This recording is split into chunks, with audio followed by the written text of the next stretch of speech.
The distant whistle of the 3:10 train echoed across the Montana Territory as Zara Blackburn stood on the creaking platform of Silver Creek Station, clutching a worn leather satchel in one hand and a letter in the other.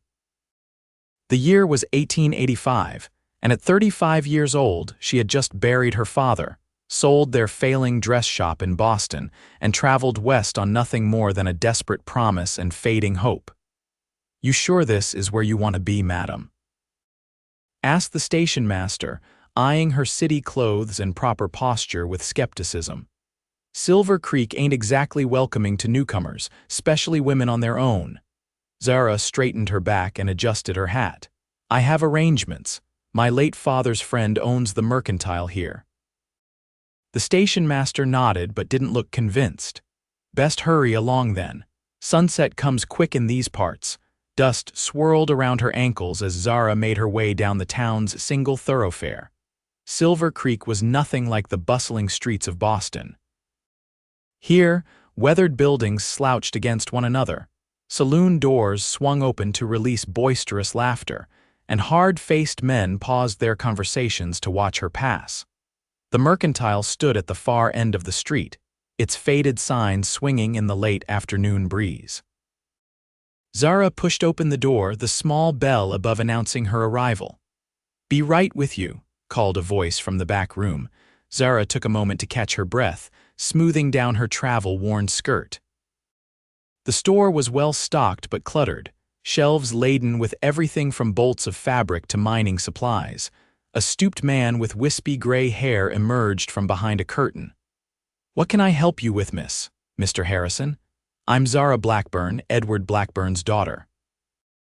The old man squinted at her through wire-rimmed spectacles. Recognition dawned slowly, followed by visible discomfort. "Miss Blackburn, I wasn't expecting you so soon."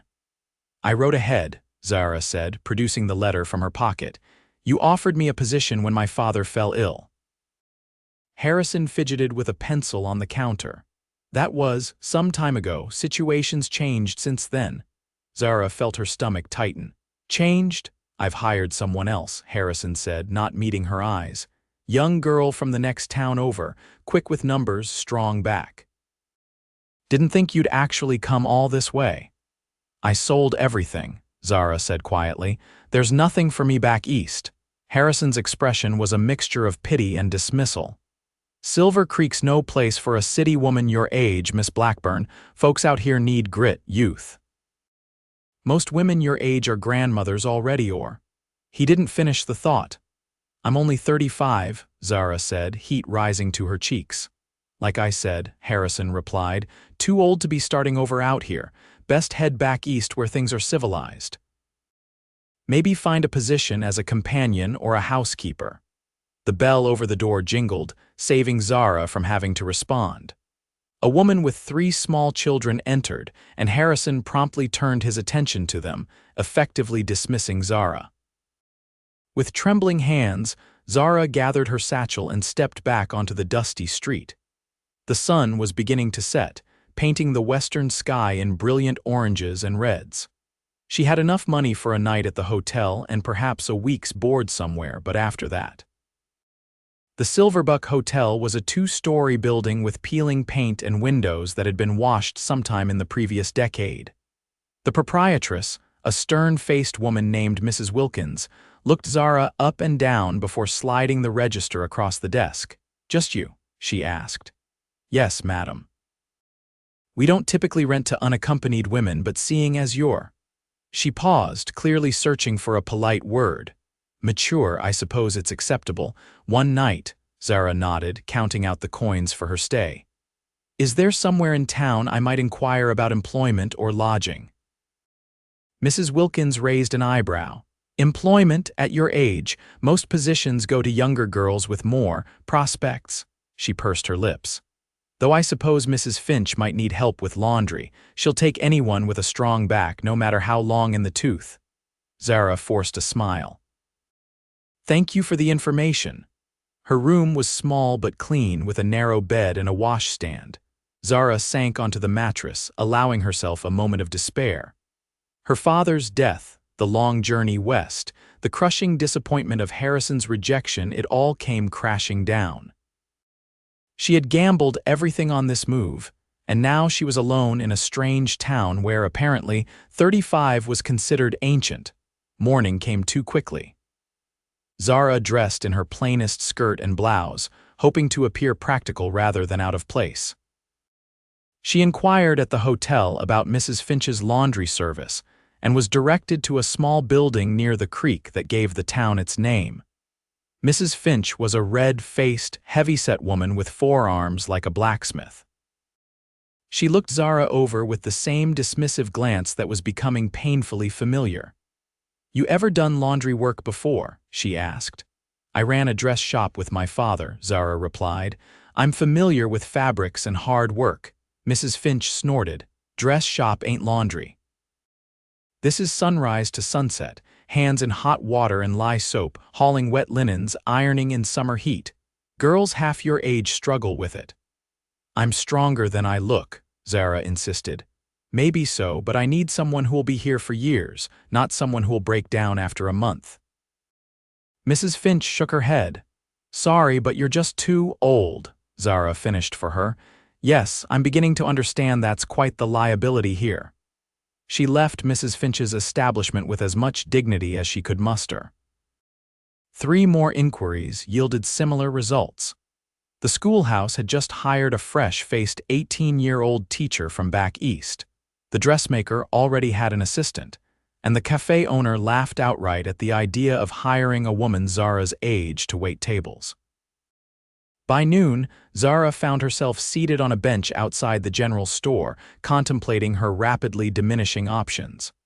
Her funds would last perhaps another 5 days if she was frugal. After that, "You look like you could use this," said a deep voice. Zara looked up to see a tall man holding out a tin cup of water. He was dressed in the practical garb of a rancher-worn denim trousers, a faded cotton shirt, and a wide-brimmed hat that shaded his face.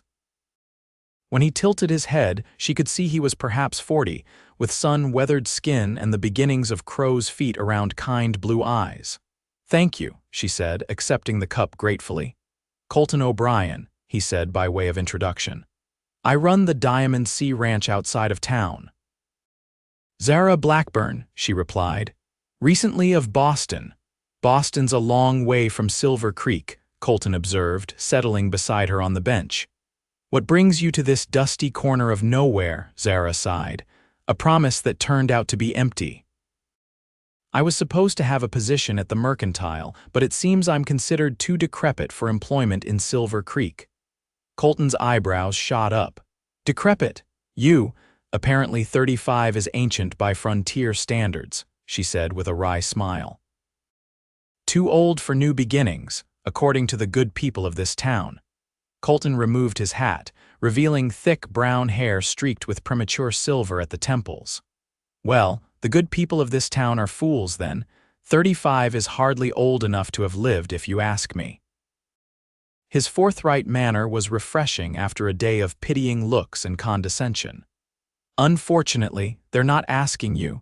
They're telling me there's no place for a woman my age who's never married, has no family, and needs to support herself." Colton was quiet for a moment, considering. "My ranch could use a capable hand. My housekeeper just left to care for her ailing mother back east." Zara stared at him. "You're offering me a position. You don't know anything about me." "I know you're brave enough to travel across the country on your own.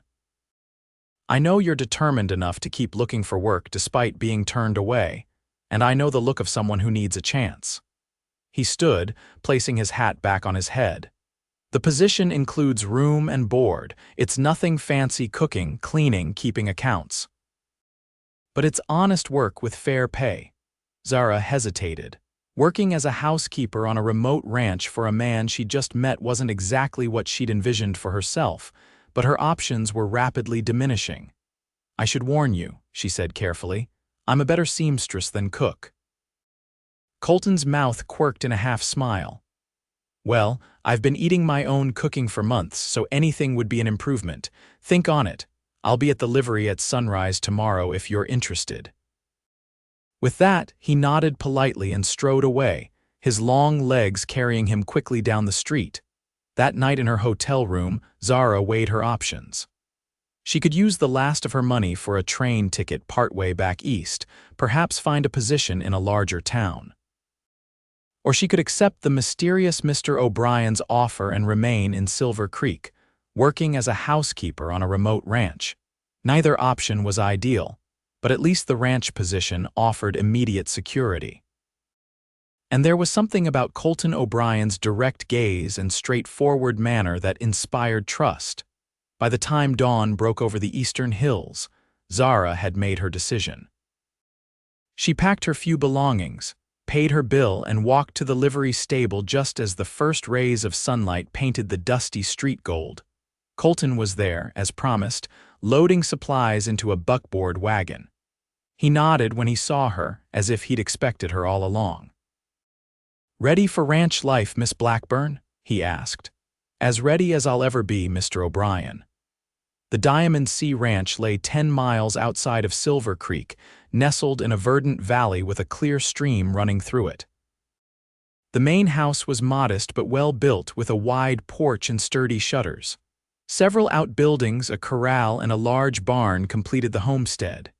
"It's not much," Colton said as he helped Zara down from the wagon, "but it's home.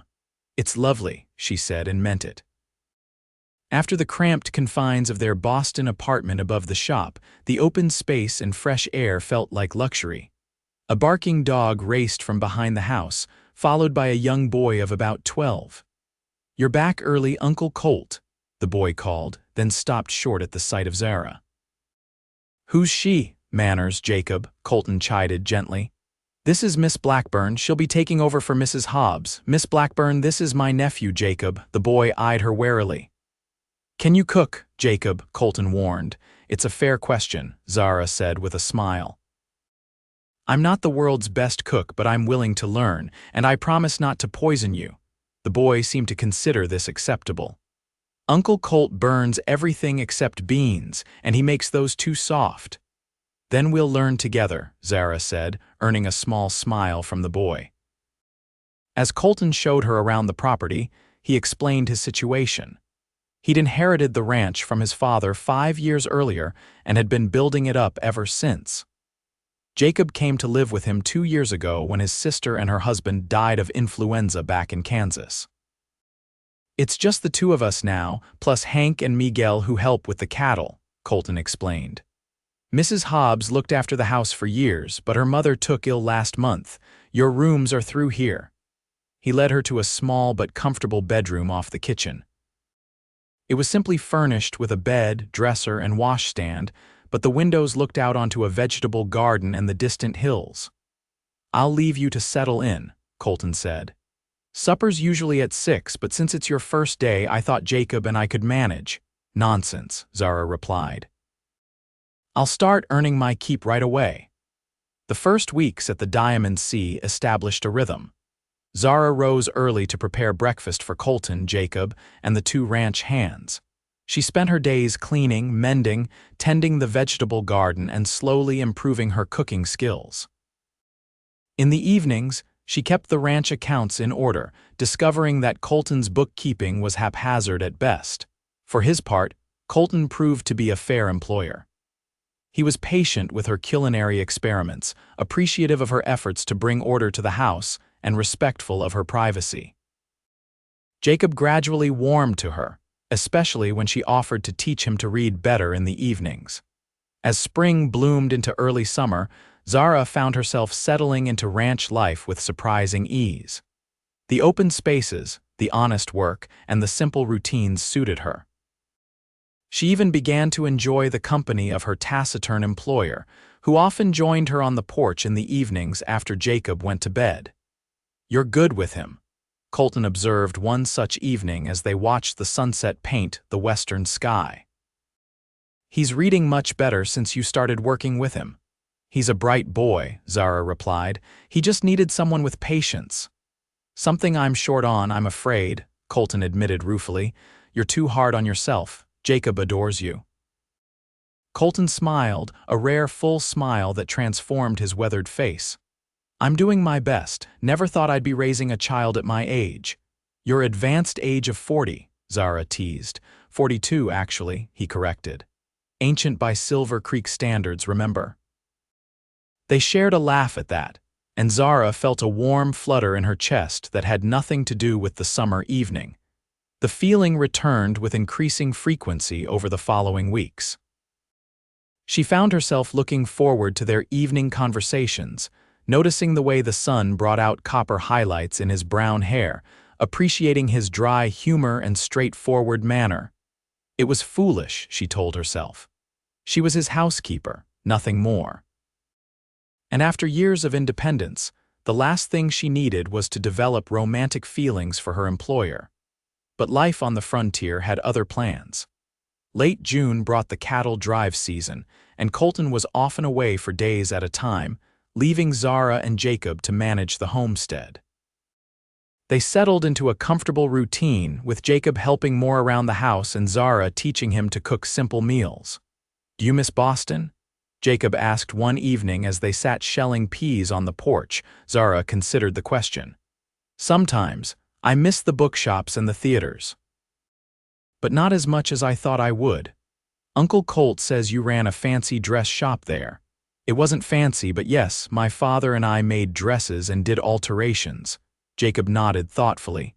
"Is that why you fixed Uncle Colt's shirts? They fit him better now." Zara felt heat rise to her cheeks. She hadn't realized anyone had noticed her careful alterations to Colton's ill-fitting shirts.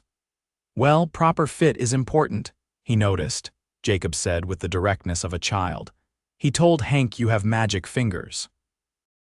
Before Zara could respond to this startling revelation, the sound of hoofbeats announced a rider approaching at speed.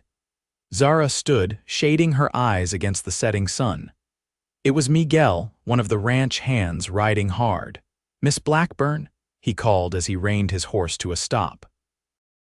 "It's the boss. There's been an accident." Zara's heart seized. "Is he?" "He's alive," Miguel assured her quickly. "But he took a bad fall when his horse spooked at a rattler. His legs broke for sure, maybe ribs too. The men are bringing him home in the wagon, but I rode ahead to warn you." "Thank you, Miguel. Jacob, help me prepare the bedroom. We'll need hot water, clean linens, and bandages." The next hours passed in a blur of activity. When the wagon arrived, Colton was pale and sweating with pain but conscious. The men carried him to his bedroom while Zara prepared to assess his injuries. "Everyone out," she ordered once Colton was settled. "I need to examine him properly." "You know what you're doing?" Hank asked doubtfully. "My father was often ill." "I've had practice," she replied with more confidence than she felt. When they were alone, Zara carefully cut away Colton's trousers to reveal his right leg, grotesquely swollen and bruised. "This is definitely broken," she said, trying to keep her voice steady. "I'll need to set it." Colton's face was tight with pain. "Just do what you need to do. First, let me check your ribs." She gently unbuttoned his shirt, trying to ignore the intimacy of the situation. His torso was badly bruised on the right side, and he winced when she probed gently. "Bruised, maybe cracked, but I don't think they're broken through. The leg is the main concern." "I trust you," he said simply. Those 3 words gave her the courage she needed. With Miguel and Hank's help, she managed to set the broken bone, splint the leg, and wrap Colton's ribs. By the time they finished, Colton had passed out from the pain, and Zara's hands were trembling with exhaustion and emotion. "You did good, Miss Blackburn," Hank said gruffly. "The boss is lucky to have you." The next days established a new routine. Zara divided her time between her usual duties and caring for Colton, who proved to be a difficult patient. Used to constant activity, he chafed at the confinement and the dependence. "You're a terrible patient," she informed him one afternoon after he'd snapped at her for adjusting his pillows. "I've seen less cranky bears." Colton had the grace to look ashamed. "I'm sorry, I'm not used to being cooped up or being cared for." "Well, get used to it. You'll be in that bed for at least another week and using crutches for weeks after that." He caught her hand as she turned to leave. "Zara, wait." It was the first time he'd used her given name. "Thank you, not just for this, but for everything. The ranch runs better with you here. Jacob's happier, He paused, searching for words. I'm happier too. The simple confession hung in the air between them, laden with meaning neither was ready to articulate. Zara squeezed his hand once before gently withdrawing hers. Rest now, she said softly. I'll bring your supper later. As July stretched into August, Colton slowly healed. He graduated from bed to crutches, from crutches to a walking stick. Through it all, Zara remained his steadfast support, helping him regain his strength, managing the ranch affairs and keeping Jacob's spirits up. Their evening conversations on the porch resumed, but something had shifted between them. There was a new awareness, a tension that was both exciting and frightening. One such evening, as they watched a spectacular sunset, Colton broke their comfortable silence. I received a letter from Mrs. Hobbs today. Zara's heart sank. Is she returning? No, her mother passed, but she's decided to stay back east with her sister. He turned to face her, which means I need to make a decision about a permanent housekeeper. I see. Zara kept her eyes on the distant horizon, unwilling to reveal her disappointment. Of course, he would want someone younger, more suited to the demands of ranch life. Someone who could perhaps be more than a housekeeper eventually. The thing is, Colton continued, I don't want a housekeeper. Zara's chest tightened, so this was it. After all these months, he was letting her go. I understand, I can be ready to leave by no, he interrupted, reaching for her hand. That's not what I meant at all. He took a deep breath. Zara, when I first saw you sitting alone outside the general store, something told me you belonged here, not as my housekeeper, but as something more. She stared at him, hardly daring to believe what she was hearing. I know it's not proper, he continued hurriedly. You work for me. You're from a different world. But these past months, watching you adapt to ranch life, seeing how you care for Jacob, how you've made this place a real home. I can't imagine the Diamond Sea without you. I can't imagine my life without you. Colton, please let me finish before I lose my nerve. He shifted to face her fully. I'm not a man of fancy words or grand gestures. I'm just a rancher who never thought he'd find someone to share his life with.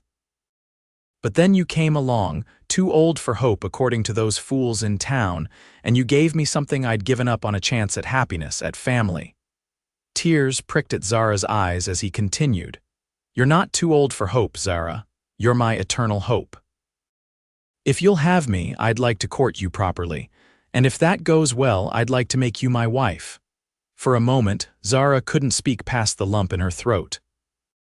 All the insecurities that had plagued her since arriving in Silver Creek about her age, her place in this frontier world, her future seemed to dissolve under the warmth of Colton's sincere declaration. I thought I was too old for new beginnings, she finally said, her voice trembling with emotion. Too old to find love, to start a family.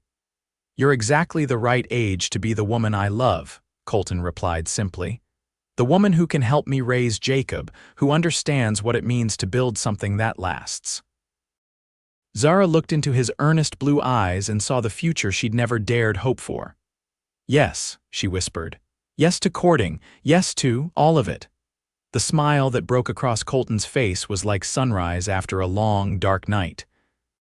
Slowly, giving her every chance to pull away, he leaned forward and pressed his lips to hers in a gentle, questioning kiss. When they parted, Zara saw Jacob watching them from the doorway, a wide grin on his face.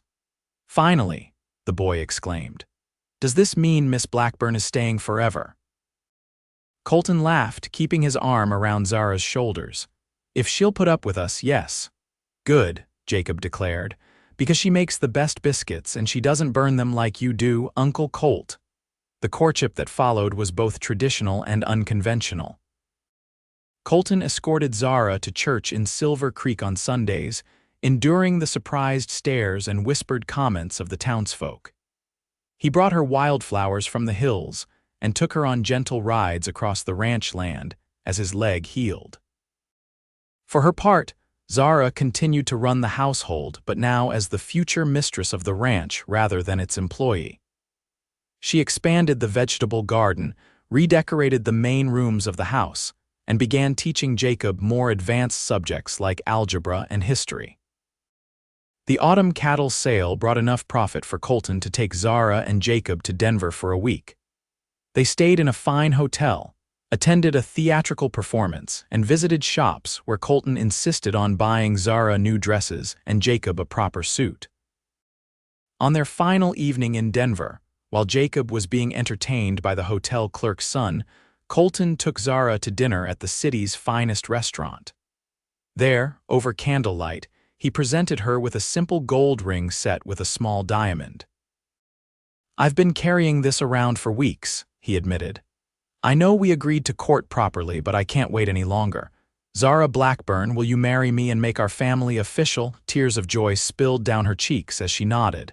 "Yes, Colton, yes." They were married on Christmas Eve in the small church in Silver Creek, with Jacob standing proudly as Colton's best man and Hank and Miguel serving as witnesses. The townspeople who had once dismissed Zara as too old now watched in amazement as she walked down the aisle, radiant in a deep blue dress she had made herself. After the ceremony, Reverend Phillips announced, "I present to you Mr. and Mrs. Colton O'Brien," and the small congregation broke into applause. Even old Harrison from the Mercantile had the grace to look sheepish when he offered his congratulations. That night, in the privacy of what was now their bedroom, Zara and Colton discovered the passionate side of their love, each bringing their own experience and tenderness to their union. As they lay entwined afterward, Zara marveled at how completely her life had transformed in less than a year. "What are you thinking?" Colton murmured, his fingers tracing lazy patterns on her bare shoulder. "I'm thinking about hope," she replied. "How I'd almost given up on it when I arrived here. And now," she raised herself on one elbow to look into his eyes. "Now I know that hope doesn't have an age limit, that new beginnings can happen at any time." "That's what I've been trying to tell you," he said with a smile, pulling her close again. "You're my eternal hope, Zara O'Brien, the best new beginning I could have asked for." Spring brought new life to the Diamond Sea Ranch. The cattle herd increased with healthy calves, the vegetable garden flourished under Zara's careful tending, and the house itself seemed to glow with fresh paint and new curtains. But the most significant new beginning came in late April when Zara, at 36, discovered she was expecting a child. She shared the news with Colton one evening as they sat on their porch, his arm around her shoulders and Jacob playing with the dog in the yard. "A baby." Colton whispered, his voice filled with wonder. "Are you certain?" "As certain as one can be," she replied, watching his face carefully. "Are you happy about it?" In answer, he gathered her into his arms, burying his face in her hair. "Happy doesn't begin to describe it," he said, his voice thick with emotion. "A child of our own to join our family with Jacob, it's more than I ever dared hope for." When they told Jacob the news, the boy's initial confusion gave way to excitement. "So I'll be like a big brother?" he asked. "Exactly like a big brother," Zara assured him. "The baby will need someone to teach them all sorts of things." Jacob considered this responsibility solemnly. "I can do that, and I'll help you too, Aunt Zara. Uncle Colt says we need to take extra good care of you now." As summer waned into autumn, Zara's body changed to accommodate the growing life within her. Colton watched over her with tender vigilance, insisting she rest more and hiring a local girl to help with the heavier housework. In the evenings, they would sit together on the porch, Colton's hand resting protectively over her rounded belly, planning for their expanding family. They discussed names, argued good-naturedly about whether the baby would be a boy or girl, and marveled at the miracle they'd created together. "Do you ever think about what would have happened if you hadn't offered me that cup of water that day in town?" Zara asked one such evening. Colton shook his head. "I try not to. The thought of you leaving on that eastbound train, of never knowing you, of raising Jacob alone. It's too painful to consider. And yet it almost happened," she mused, "if not for your kindness to a stranger." "It wasn't kindness," Colton corrected. "It was selfishness, pure and simple." I saw a beautiful woman who looked like she carried the weight of the world on her shoulders, and I wanted to see her smile. I wanted to be the one to make her smile. Well, you've succeeded many times over, Zara said, leaning into his embrace. Their daughter, Hope Elizabeth O'Brien, arrived on a crisp December morning just before dawn, her lusty cries announcing her healthy entry into the world. Dr. Peterson from Silver Creek declared her perfect in every way, and Jacob proclaimed her the prettiest baby he'd ever seen, even if she is all red and wrinkly. As Zara cradled their newborn daughter, with Colton sitting beside them on the bed and Jacob peering curiously over his uncle's shoulder, she felt a sense of completion she'd never imagined possible. "She's beautiful," Colton whispered, gently touching the downy hair on his daughter's head. "Just like her mother. She's hope made flesh," Zara replied, "our eternal hope." 5 years later, the Diamond Sea Ranch had nearly doubled in size and prosperity. Colton had added 2 more hands to help with the expanded cattle herd, built a larger barn, and extended the main house to accommodate their growing family. Hope, now a lively 4-year-old with her father's blue eyes and her mother's determined spirit, raced around the yard with her 2-year-old brother, William. Jacob, at 17, had grown into a thoughtful young man who managed much of the ranch alongside Colton and planned to attend the university in Denver the following year. On the wide porch that wrapped around the house, Zara sat in a rocking chair, her hands busy with mending as she kept an eye on the children. At 41, she had found a contentment she'd never dreamed possible when she first stepped off that train in Silver Creek. Colton emerged from the barn and crossed the yard, pausing to swing Hope up into his arms and tousle William's hair before climbing the steps to the porch. He bent to kiss Zara, lingering a moment longer than necessary. "What was that for?" she asked with a smile. "Do I need a reason to kiss my beautiful wife?" he replied, settling into the chair beside her. "Not at all, but you had that look." "What look? The one that says you're thinking deep thoughts," she teased. Colton laughed. "You know me too well." He reached over to take her hand. "I was just thinking about how different our lives would be if you'd believed what everyone in town said about you being too old for a new start.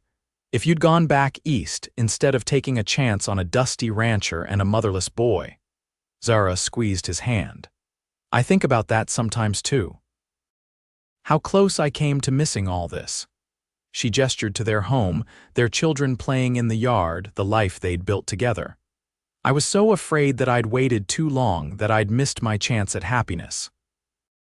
And I was afraid I'd never find someone who understood me, who would love Jacob as her own, who would see the beauty in this hard life." Colton's voice was reflective. "We were both wrong. Gloriously wrong," Zara agreed. "It turns out hope doesn't have an expiration date after all." As the sun began its descent toward the western mountains, painting the sky in brilliant hues of orange and gold, Colton stood and offered his hand to his wife.